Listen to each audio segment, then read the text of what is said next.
working. That works. Hey, this is Brendan Evans, Executive Director here at Leadership Lincoln. I might be out of focus because I'm just doing this one-handed, but we're not going to have our usual community conversation today at noon, and so we're just doing a surprise thing with one of our participants from our executive cohort here at the LUX Center for the Arts. And I've got Lindsey Clausen. Hi.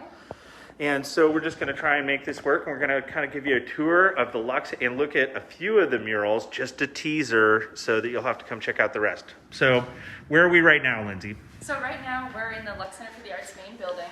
So the space we're in is our gallery shop. So we have a lot of handmade items here, a variety of which are from local artists, some are from regional, national, and even international artists are available here to purchase at our shop. These are from Poland. They made me think of some other art collections I'd seen in Lincoln. And what do these remind you of? These ones remind me of sherbet, honestly. The bright colors, especially that orange, which is so vibrant like an orange sherbet is. Yeah, totally. It is delicious. Yeah. Looking. I'm sure they'd be painful to eat.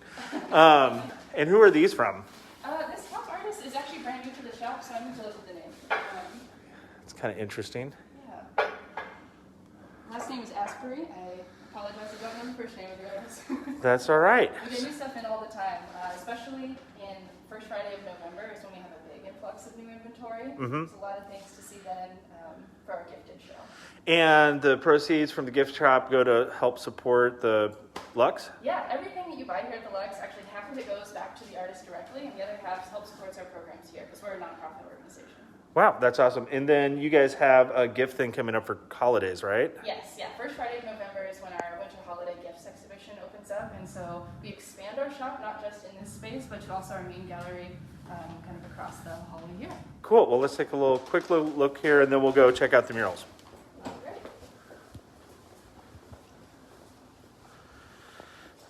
All right, so this space we're in now is what we call our main gallery, and we have an exhibition by Israel that's on display right now. He's an artist who just moved to Lincoln recently, and his work is all about exploring kind of his indigenous background and just bringing that to kind of the contemporary space. Cool. These are amazing. How did he come to Lincoln, and how did he find the Lux? So his partner is doing a master's degree at the University of Nebraska, and he moved with his partner, and he found the Lux actually because of EMERGE LNK. We had done a few postings about it, and he wanted to be involved somehow, and so he reached out, and we actually had an opening in our gallery scheduled for that month, and so it just worked out that we were able to bring him in and kind of welcome him to Lincoln with an exhibition. Cool. All right. Where next? Maybe out to see one of your murals? That sounds good. I should mention the Lux does have 5 gallery spaces. We only saw one, so there's 4 other ones to see. Okay, talk about this really quick, because this is from last year. Yes, this is a project we did during 2020. It was in conjunction with Constellation Studios and Parenting. There are 9 different pieces that are made by 9 different Nebraska artists, and they're woodcut prints. And we pasted them onto the wall here at 8 other locations. There's 9 installations of this piece. So you may have seen them on the Mill or the Lincoln Library. There's a number of other spaces. That's awesome. Here's some of our Youth Leadership Lincoln participants. All right, where to next? We can go and check out maybe this area back here by one of our newest murals. So what's up with the tree? So this was in collaboration with a class at the University of Nebraska. This particular technique of covering unexpected surfaces with yarn is called yarn bombing, and it's a kind of a feminist version of street art that has really gained popularity in the last, I think, 20 years or so. Is it bad for the tree? Does the tree mind? How long has this been on here? I think this has been on since the spring, and Huh. it has not affected the tree at all. You can still definitely breathe through the yarn, so it works well. Awesome. All right.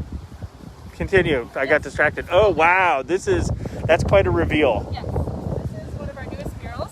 This is actually a mural by an artist named Moria Simonini, and she is an artist who has worked with David Manzanares on a few murals in Lincoln as well. But this is her first solo mural, and this particular piece features an individual who's a 3-year-old girl who lives in the area, and she's a third-generation Hmong immigrant.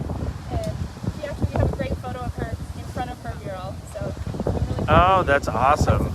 That must have been just something to watch her face, to see yourself huge on 30 feet high. Absolutely, yeah. Cool. Okay, so this is the back of the Lux, but you guys also have. We have a ceramic center here, yeah, and we teach hand building and pottery wheel classes in this space here. And we also teach classes for kids and adults, as well as date nights and one-time workshops. So there's a lot of different ways to experiment with ceramics. And then there are a few murals back here that have been up for a while. So this mural here that Aurea did was part of our most recent project called EMERGE LNK.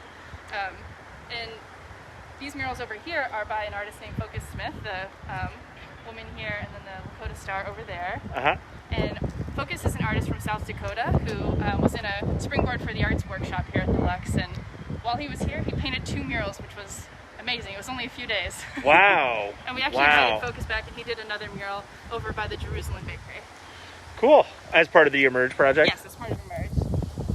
And I can show you probably 2 more murals that were a part of EMERGE. Sounds good. We do 7 murals and 8 pieces total. One of the other pieces is actually a fiber art piece like you saw on the tree that's over at Nebraska Wesleyan. Uh-huh. Yeah, there are a number of murals in this area. The Lux campus always had a few, but now with EMERGE we've expanded far beyond our campus, but it's all within a short walk. This is great. So how were you able to get all of this accomplished? Like, was there sponsors that stepped up? Like, what was the process of actually kind of achieving this amount of awesome community art? Yes, it was a huge process, and it took multiple years of planning. When did you start planning? I mean, there were talks about doing this probably in 2019. Things really started to come together during 2020 as we kind of thought, we need to do this monumental project to celebrate what was supposed to be our emergence from the pandemic. And yeah, this project, I would say, really started coming together in fall of 2020. We, confirmed with all the artists, started to confirm with all the business owners, and then got funders on board. So there's a lot of sponsors for EMERGE LNK that we're very thankful for. Yeah, so it's just a lot of people coming together to make this happen. And I should say though, Caitlin Farner, the gallery director, worked the hardest on this project. She was the one reaching out to building owners, filling out permits, contracting with artists. She did the big heavy lift. The rest of us just helped how we could. Nice. And so is this Focus?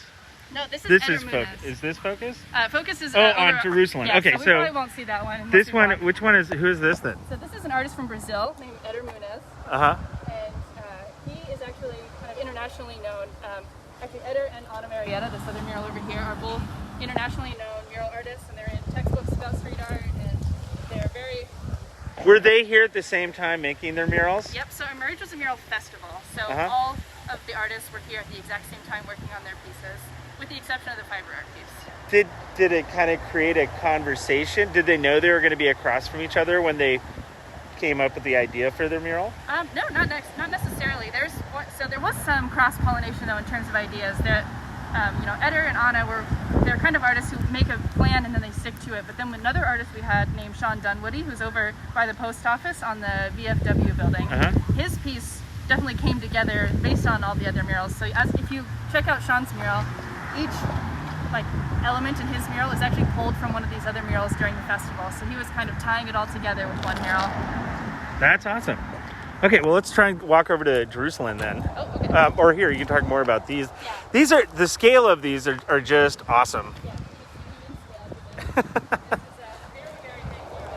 It is. It's an entire side of the building. And so you see people like me come and record these, or people put pictures up on Facebook, but you really have to come walk around University Place to really get it. And this one's totally trippy because there's crazy gigantic frogs and flower-headed people. And the piece here is talking about the interaction between human and nature. So that's why you see a lot of human elements, nature elements kind of tied together.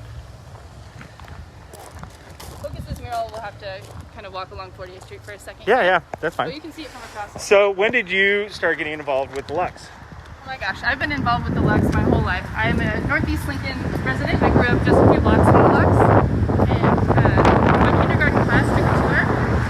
And I took classes here in middle school, classes in high school. And I took local hours here at the Lux. And then I say after that I never left. Oh, wow. I lived here all through college until I got here.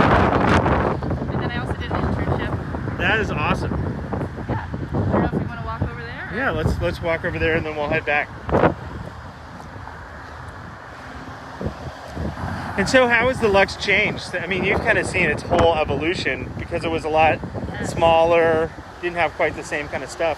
Yeah, I mean, the Lux has grown so much, not only in terms of our staff and our capacity, but our facilities have also changed so much. So if you haven't been out to the Lux in the last couple of years, it's almost unrecognizable. I mean, we've revitalized all of our interior spaces, our campus on the outside, we've expanded into new buildings, and then we're expanding now beyond our campus. That's awesome. That's awesome.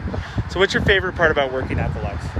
Gosh, probably maybe working with artists, because it's really rewarding to see what they're able to accomplish and the effects of that. So not just how it benefits them professionally, but how it also benefits the community, because all of the work we do is integrated like that. So take us back like a year and a half ago, March 2020. You guys have lots of classes, lots of community events. Yes. It's very much like you got to be there kind of a space. So what were your big challenges with COVID?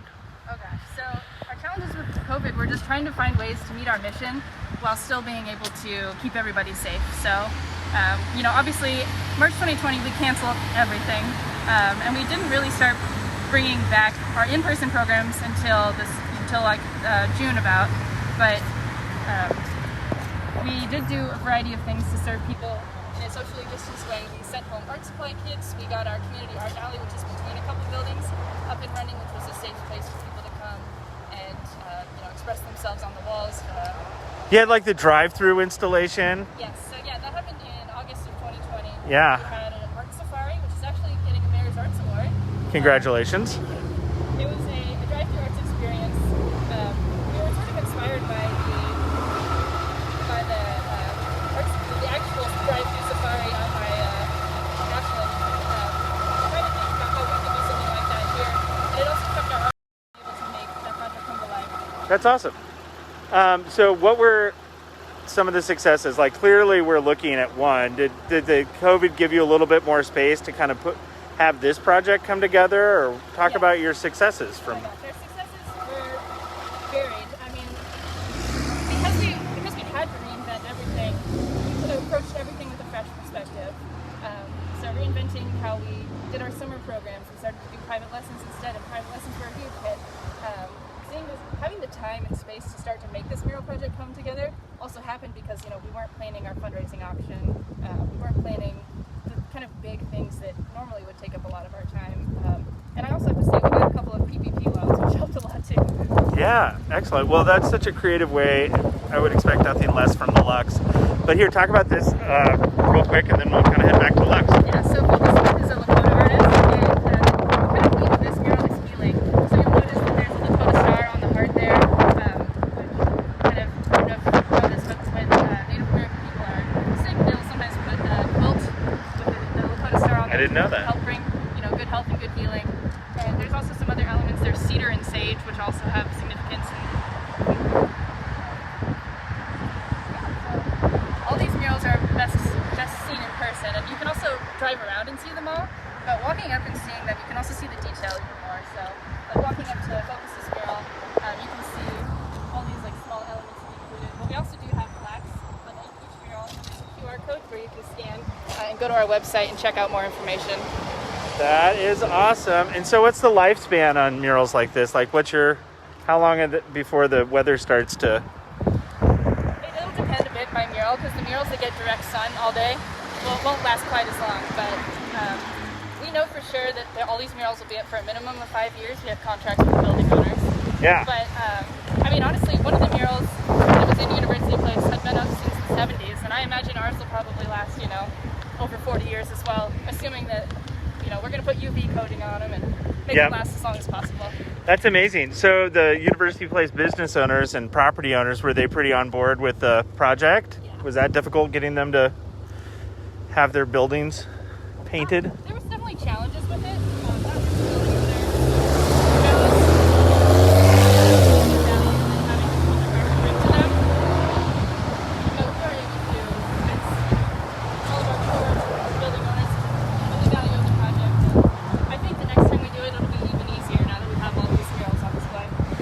That's awesome. Okay, so what's next? Like, how can people get engaged if they want to support the mission and vision of the Lux? Yes, well, there's multiple ways to support the Lux. I mean, just coming out and visiting our first Fridays, buying artwork, but also, you know, signing up for a membership, taking classes.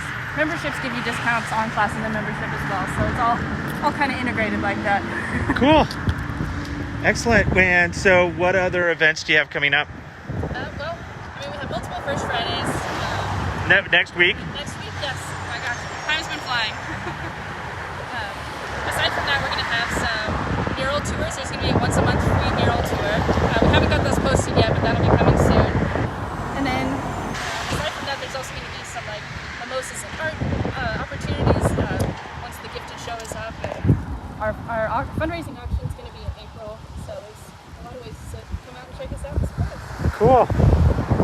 All right, I'm here with Lindsey. This was amazing. So she's also in our Leadership Lincoln Executives cohort this year, and we're super pleased to have her servant leadership as a part of our group, and super excited about all the stuff you're doing with the Lux. Yes, Thanks. thank you for having me. All right, bye-bye.